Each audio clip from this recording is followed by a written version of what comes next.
Well, good morning, everybody. This is DearMamaSal, and did it again. Got in the car this morning to go to work, and guess what? No gas. And the reason for that was I knew I was going shopping this weekend, and then obviously didn't. So I'm on my way to work. A little bit cooler this morning. Not cold by any measure of means, but just a little cooler, a couple of degrees cooler. I can feel it, which is surprising. All right, I thought we'd talk a little bit this morning about motivation. And the reason for that is because a lot of people have a problem understanding what it's all about. And I thought I'd give you some examples of where you know that this was motivation as opposed to anything else. As the majority of the viewers are female, I'm going to give you an example that I always used to use with female audiences when I was on tour, which was, if you can imagine being really, really, really tired when you get home from work or school or whatever, and you decide to go and take a nice leisurely bubble bath, because that's about all you're capable of doing. Do you know the feeling I mean? It's like, at last. And then while you're doing that, the phone rings, and it turns out to be somebody that you've wanted to go out with all your life. And they want to know if you'll go out with them this evening. And of course you do. And suddenly you get energy. Jump out of the tub, go get dressed, go get your makeup on, and go party. That is motivation. So the reason I wanted to talk about it is because people ask me a lot about, how do I do the things that I want, that I do, and how do I work and then come home and do some more, and then also try and reno the house and the other things. Well, it's called motivation. I have a motivation to go to work. You understand, that is a choice I make every day. Nobody forces me to go to work. I could choose not to go to work, and the consequence would be I would get fired, but that would be my choice. Make sense?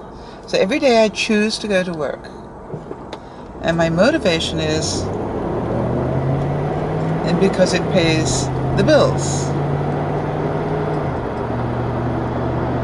It's quite simple. Why wouldn't I? And then I come home and I do the YouTube channel and answer the notes that have come in and things like that. Well, the motivation there is, it's fun. It's fun in as much as it's great to get people, you have people ask you questions, and to be able to give them some options, and then to, in a few more days or a week or whatever, get feedback from them saying, wow, that really helped. That's a nice feeling. I can assure you, that's motivation to keep doing it, for sure.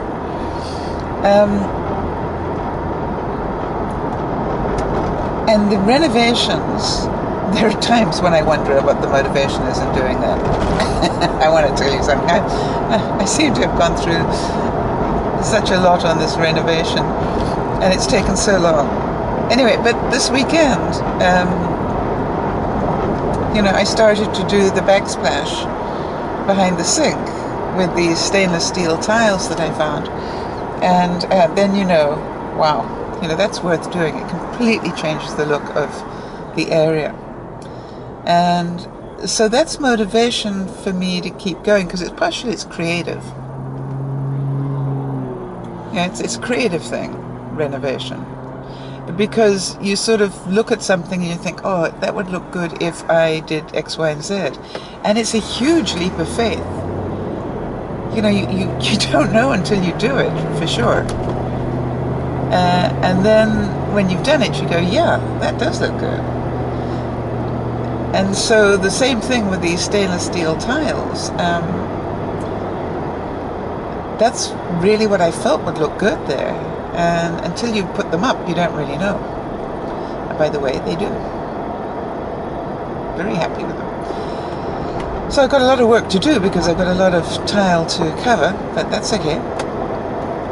Just do a little bit each weekend. And I just heard that this weekend coming up is a long weekend for us here in Canada, so it gives me extra tiling time.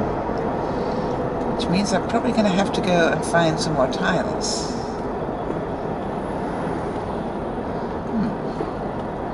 Anyway, so then the other thing about motivation was we were doing Tiny Chat this weekend, and by the way, thank you all of you who wrote the kind notes about my tooth and hoping that I was not in pain and everything. You guys are really wonderful. It was surprisingly painless. I've got to say that. I mean, other than the trauma of actually doing it, which was traumatic, no doubt about it. They had to sort of split the tooth in two and then take it out piece by piece. But other than that,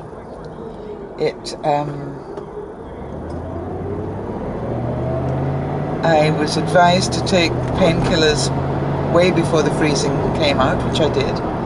And that allowed me to, between the freezing and the painkillers, I was asleep before I was aware of it. And then the next morning, Friday morning, I woke up no pain. So great job by my dentist. I will let him know that. So then I went on to carry on with my broadcasts as usual, because obviously I was fine. I didn't do the Friday lunchtime one, but I did do the rest of the weekend. And so what I was going to say was that we had new people come in. Quite a few different people came in this weekend. And some just visiting. So in, have a look and then go. And some not. So it was really interesting. But the thing about motivation was that there was at least one visitor from last week who was determined to come up on camera.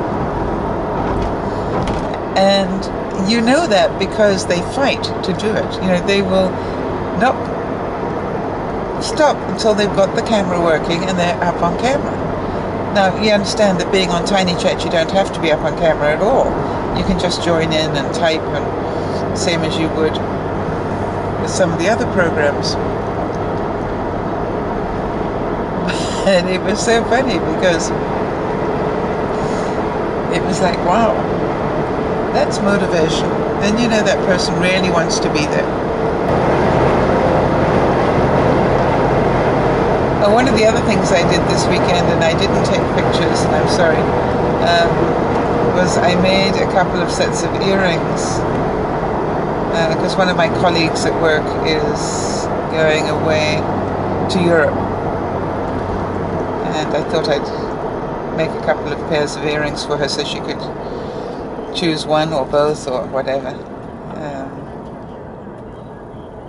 It's going to be a difficult time for her. She's going to go and sort out her mother's affairs. Her mother died a couple of years ago, or maybe it was just a year ago. I don't know.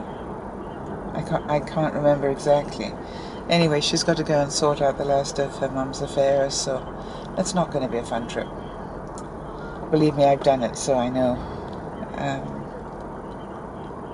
It's very difficult to do, but has to be done. So I thought I would give her something to cheer her up on the way.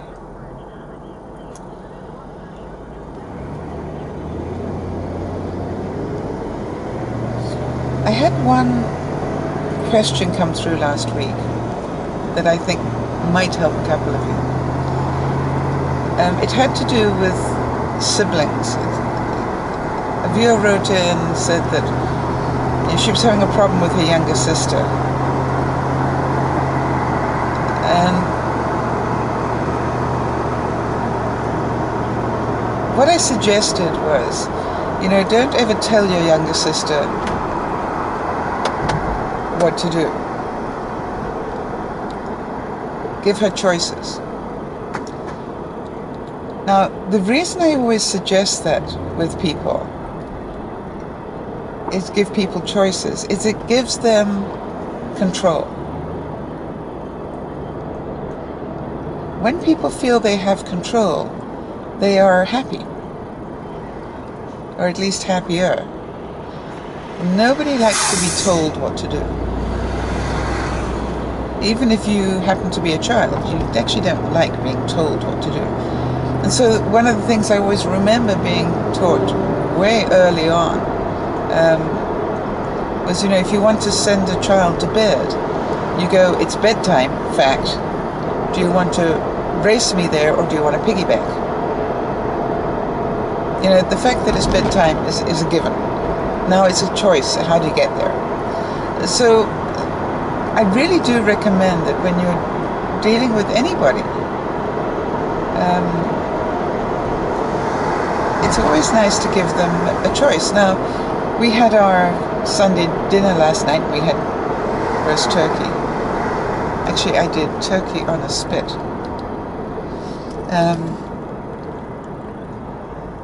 And it was very tasty. But young Zachary was there for the meal, as well as the rest of the family. And he was talking to me about, the local movies, and because I always ask him which movies he thinks I should watch.